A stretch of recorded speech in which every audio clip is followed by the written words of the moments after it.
ఇప్పుడు మీరు చూస్తున్నది మనము జవహర్ కాలనీ క్రాస్ రోడ్ నుంచి ఇటు తిరుమల బరువే రోడ్లో వస్తున్నాము. మనము చూడండి, ఇక్కడ రైట్ సైడ్ క్రాస్ అవుతున్నాము.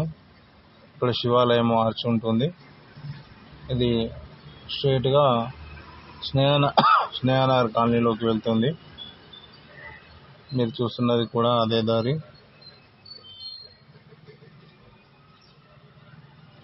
కొంచెం ముందుకు వెళ్ళగానే లెఫ్ట్ సైడ్కు శివాలయం టెంపుల్ ఉంటుంది, చాలా పెద్దది. అలాగే ఎస్వి కన్వెన్షన్ హాల్ ఉంటుంది. కొత్తగా దాని పక్కనే ఒక స్కూల్ కూడా పడ్డది, చైతన్య కళ్యాణ ఏదో స్కూలు, శ్రీ చైతన్య స్కూలు.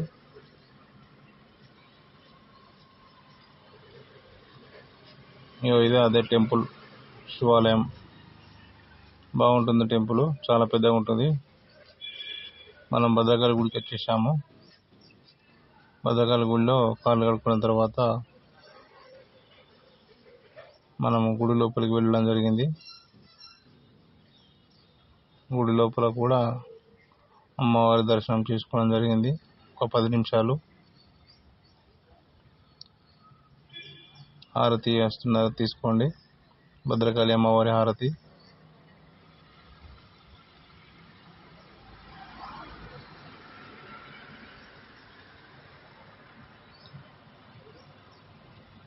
జై భద్రకాళి మాతాకి జై, జై భద్రకాళి మాతాకి జై అంటూ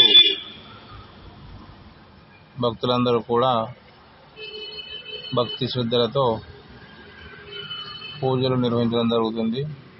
భద్రకాళి టెంపుల్ అనేది ఇప్పుడు తెలంగాణలోనే ప్రసిద్ధిగాంచిన టెంపుల్గా రోజుకు వేల సంఖ్యలో భక్తులు రావడం అనేది విశేషం. ఇక్కడికి మన తెలంగాణ రాష్ట్రాలే కాకుండా ఇతర రాష్ట్రాల నుంచి కూడా ఇక్కడికి సందర్శనార్థం వచ్చి భద్రకాళి అమ్మవారి ఆశీస్సులు తీసుకోకుండా ఎవరు కూడా వెళ్ళరు. మీరు చూస్తూనే ఉంటారు, ఎప్పుడన్నా వచ్చి మీరు చూడండి. ఎప్పుడు కూడా టూరిస్ట్ బస్సులతో కలకలలాడుతుంది భద్రకాళి టెంపుల్ ముందు పార్కింగ్లో. ఇక పండుగలప్పుడు అయితే చెప్పాల్సిన పనే లేదు.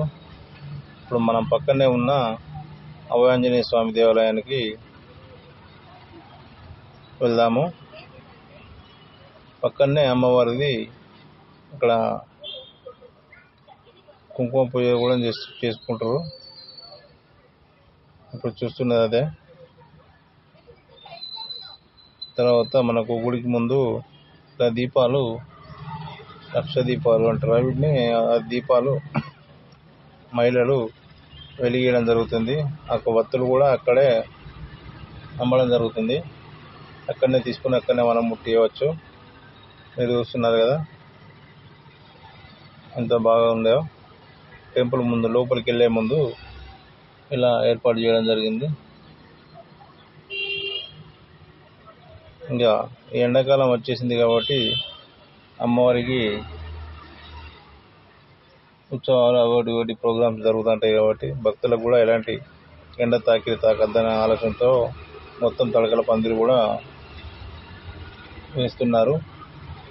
దాదాపు పూర్తయిపోయింది మొత్తము. మనం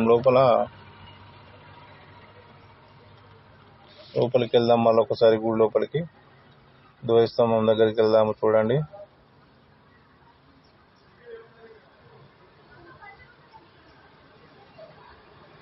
ధ్వజస్తంభం నుంచి భక్తులను చూడండి. తర్వాత హనుమాన్ దేవస్థానం ఉంటుంది మనకు లెఫ్ట్ సైడ్కు. తర్వాత పక్కనే అమ్మవారి విగ్రహం చాలా పెద్దది. ఏదన్నా పూజలు పునస్కారాలు అయినప్పుడు ఇక్కడ కూర్చొని చేస్తారు. చూడండి, చాలా పెద్దది అమ్మవారి విగ్రహం. తర్వాత అలాగే మనం కొంచెం ముందుకు వెళ్తే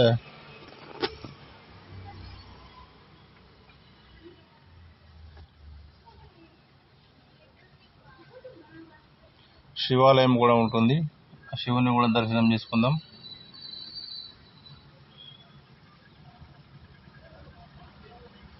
ఇప్పుడు మీరు చూస్తున్నంత కూడా గుడిలో ఉన్న వాతావరణము.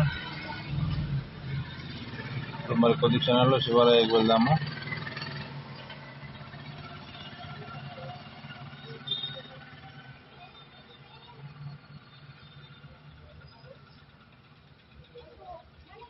ఓం నమ శివాయ.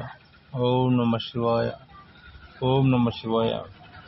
నంది ఇప్పుడు మీరు చూస్తున్నది శివాలయం, భద్రకాళి గుడి లోపల ఉన్న శివాలయం చూడండి. ఓకేనా? Thank you.